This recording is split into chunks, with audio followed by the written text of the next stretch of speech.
Bonjour, bonsoir, bienvenue sur la chaîne de l'immigration et de l'entrepreneuriat. Alors, j'ai fait la connaissance sur Internet d'une avocate en droit criminel basée à Montréal et j'aimerais vous faire part d'une série de vidéos que vous allez aimer sur des contenus juridiques. Alors, n'hésitez pas, si vous faites face aux accusations criminelles, un seul nom, Vicky Powell, et elle se fera un plaisir de vous défendre devant les tribunaux. Et comme j'aime le dire sur cette chaîne, nul n'est censé ignorer la loi. Et encore pire quand vous êtes au Canada, la loi peut être non seulement inflexible, mais surtout rigide.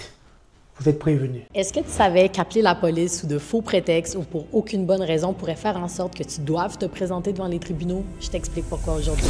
Donc, l'article 140 du Code criminel qui traite du méfait public se lit comme suit. Commet une infraction de méfait public quiconque, avec l'intention de tromper, amène un agent de la paix à commencer ou à continuer une enquête, soit au paragraphe A, en faisant une fausse déclaration qui accuse une autre personne d'avoir commis une infraction, soit en accomplissant un acte destiné à rendre une autre personne suspecte d'une infraction qu'elle n'a pas commise ou pour éloigner de lui les soupçons, ou soit en remportant qu'une infraction a été commise quand elle ne l'a pas été. Si intentionnellement tu accomplis un des actes qui est mentionné à l'article 140 du Code criminel, tu pourrais faire face à une peine d'emprisonnement allant jusqu'à 6 mois et à une amende allant jusqu'à 2000 $. Est-ce que tu le savais? Donc, je veux savoir ce que tu en penses dans la section commentaires et n'hésite pas à partager ma page pour plus de contenu juridique. Donc, est-ce que les policiers peuvent rentrer chez toi sur la base de oui-dire? Je t'explique pourquoi aujourd'hui. Donc, quand par exemple, les policiers reçoivent un appel 911 qui dit « J'entends crier chez le voisin à côté puis il semble y avoir quelqu'un en détresse », les policiers vont se présenter sur les lieux et peuvent entrer à l'intérieur de ta maison pour vérifier s'il y a effectivement quelqu'un en danger ou non. Et ce, même sur la base de oui-dire. Et je pense à un autre cas où, par exemple, un informateur va fournir une information aux policiers disant qu'il y a soit des armes ou de la drogue à l'intérieur de cet appartement-là. Si les policiers sont en mesure de corroborer certaines informations sur l'identité de la personne qui habite là et l'adresse, ils peuvent aller, sur la base de ces oui-dire-là de l'informateur, aller chercher un mandat de perquisition et entrer à l'intérieur de ton domicile pour aller perquisitionner soi-disant la drogue ou soi-disant les armes. Donc, est-ce que c'est quelque chose que tu savais? Je veux savoir ce que tu en penses dans la section commentaires. N'hésite pas à aimer et à partager ma page pour plus de contenu juridique. J'entends souvent la chose suivante. Oui, mais les policiers ont porté les accusations contre moi. C'est faux. Je t'explique pourquoi. C'est pas les policiers qui portent les accusations, mais bien les procureurs de la Couronne ou le ministère public. Donc, suite à une enquête et à une arrestation, les policiers vont remplir un document qu'on appelle une demande d'intenter les procédures. À cette demande-là, ils vont joindre la preuve qu'ils ont recueillie et vont la soumettre au ministère public ou le procureur de la Couronne. Ils vont écrire dans la demande d'intenter les procédures les infractions que eux pensent être capables d'avoir observées à la face même de leurs enquêtes ou de leurs déclarations qu'ils ont obtenues. Donc, ce n'est pas parce que le policier procède à ton arrestation pour une infraction X que c'est celle-ci que tu vas devoir répondre devant les tribunaux. C'est le procureur qui a le mot final sur les accusations qui seront portées contre toi, tout dépendamment de la preuve qui lui sera présentée par les policiers dans la demande d'intenter des procédures. Donc, est-ce que tu le savais? Je veux savoir si tu le savais dans la section commentaires et n'hésite pas à aimer ma page et à partager pour plus de contenu juridique. Je veux faire la part des choses aujourd'hui puis vous expliquer c'est quoi une entrave et quel comportement peut constituer une entrave au travail des policiers. Donc, toute action ou omission qui peuvent rendre le travail d'un policier plus difficile constitue une entrave au code criminel. Je te donne des exemples. Fournir un faux nom, résister au menottage, partir en courant quand les policiers veulent t'interpeller, ou même refuser de circuler quand les policiers te demandent expressément de circuler. Tous ces gestes-là font en sorte de rendre le travail des policiers plus compliqué et ainsi peut te rendre coupable d'une entrave en vertu du code criminel. Donc, je peux comprendre que dans certains cas, tu te questionnes de savoir pourquoi ils m'interceptent et que tu cherches à comprendre. Mais sache que ce n'est pas à toi de décider si l'intervention est légale ou non. Tu dois répondre aux questions qui sont obligatoires, tu dois fournir la documentation qui est mandatoire et pour le reste, c'est le juge qui décidera si oui ou non l'intervention était légale. Donc, ça ne sert à rien d'argumenter avec le policier parce que tu penses que l'intervention n'est pas légale.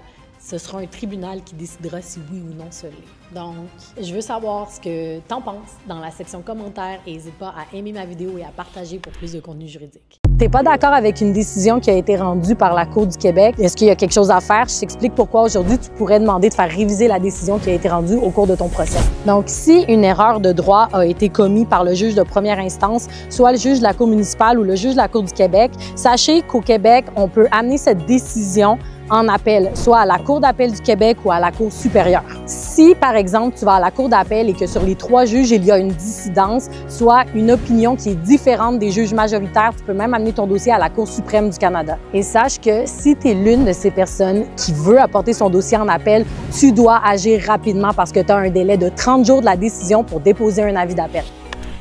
T'as perdu ton permis de conduire, t'en as besoin pour aller travailler. Écoute la vidéo jusqu'à la fin parce que j'ai une solution pour toi. Donc, si tu es une de ces personnes-là qui a perdu son permis de conduire pour accumulation de points et accumulation de points seulement, on parle pas de suspension de permis pour amende impayée, sache que tu pourrais demander un permis restreint à la Société Assurance Automobile du Québec pour pouvoir aller de ton domicile au travail et de ton travail à ton domicile. En fait, le permis de restreint te permet de pouvoir obtenir un permis dans le cadre de ton travail qui va t'autoriser à conduire sur les heures de travail, mais pas pour faire des activités sociales malheureusement. Donc, si tu as besoin de conduire pour ton travail, on va pouvoir te donner la permission spéciale de le faire pour la durée de la suspension de ton permis. Donc, est-ce que tu savais que tu peux obtenir un permis restreint? Je veux savoir ce que tu en penses dans la section commentaires si tu le savais et n'hésite pas à aimer mon contenu pour plus de conseils juridiques.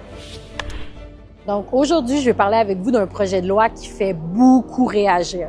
Je parle du projet de loi C-63. Donc, vous n'êtes pas sans savoir que les réseaux sociaux peuvent être un endroit qui est extrêmement toxique et qui est source de beaucoup de méchanceté. Donc, non seulement le gouvernement, dans le projet de loi C-63, vient définir ce qui est la haine et la violence sur les réseaux sociaux, mais vient mettre des dispositions particulières pour protéger les enfants.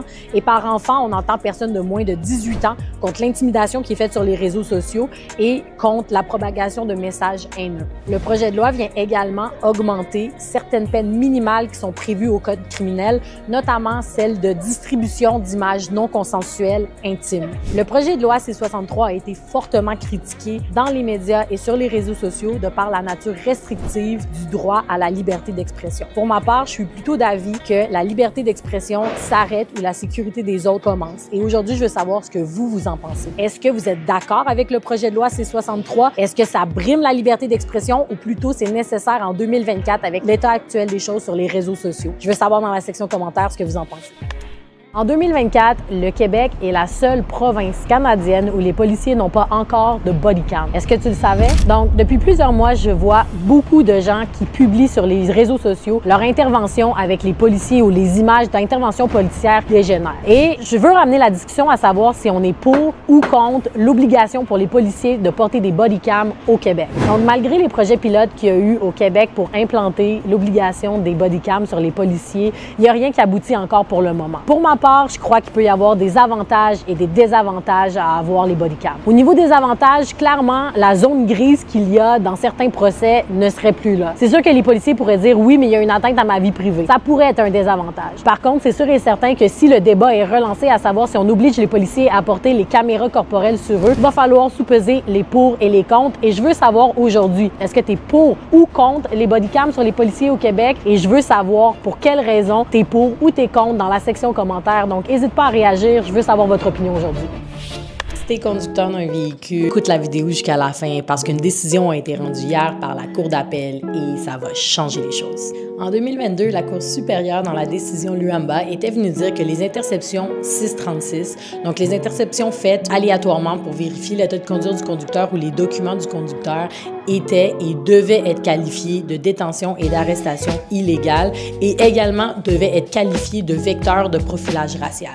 Toutefois, cette décision-là avait été rapidement apportée en appel et la Cour d'appel a tranché hier. La Cour d'appel a tranché hier à l'effet que l'article 636 viole les droits garantis à l'article 9 et que le juge de la Cour supérieure n'avait commis aucune erreur dans son analyse. Donc effectivement, même si les interceptions 636 sont de courte durée et peu intrusives parce qu'on demande uniquement quelques documents, ça va quand même à l'encontre de la protection contre détention arbitraire. La Cour d'appel se positionne également sur la décision qui avait été rendue à l'effet que l'article 636 était une source de profilage racial. Encore une fois, elle est venue dire que le juge de la Cour supérieure n'avait commis aucune erreur et qu'effectivement, permettre les interceptions aléatoires était une source de profilage racial et venait ainsi violer le droit droit à l'égalité. Donc, je crois que cette décision va être une pierre angulaire en matière de droit canadien et j'ai vraiment hâte de voir comment cette décision-là va s'appliquer à l'avenir. Je veux savoir ce que tu en penses dans la section commentaires et n'hésite pas à aimer mon contenu pour plus de contenu juridique. Depuis hier, des abonnés m'ont envoyé des vidéos et me demandent de réagir ou plutôt ce que je pense d'une situation où un influenceur aurait amassé de l'argent au profit d'un hôpital pour enfants et qu'il les aurait soi-disant détournés. Donc, je veux lire avec vous l'article 380 du Code criminel. L'article 380 se lit ainsi. Donc, quiconque par supercherie, mensonge ou autre moyen dolosif, constituant ou non un faux semblant au sens de la présente loi, frustre le public ou toute personne déterminée ou non de quelque bien, service, argent ou valeur.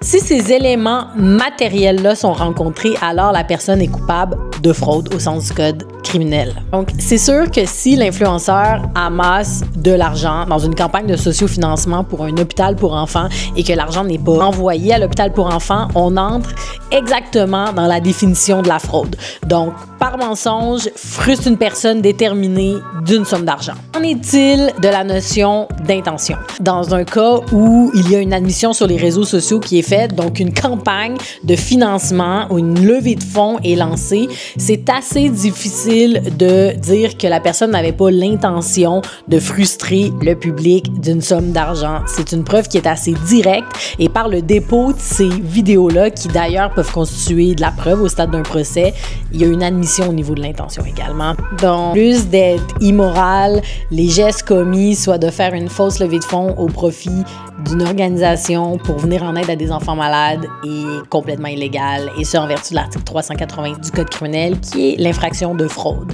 Donc, c'est ce que j'en pense. Les éléments essentiels, matériels et intentionnels de l'infraction sont rencontrés. Donc, sur ce, je vous souhaite une bonne journée et je veux savoir ce que vous en pensez dans la section commentaires.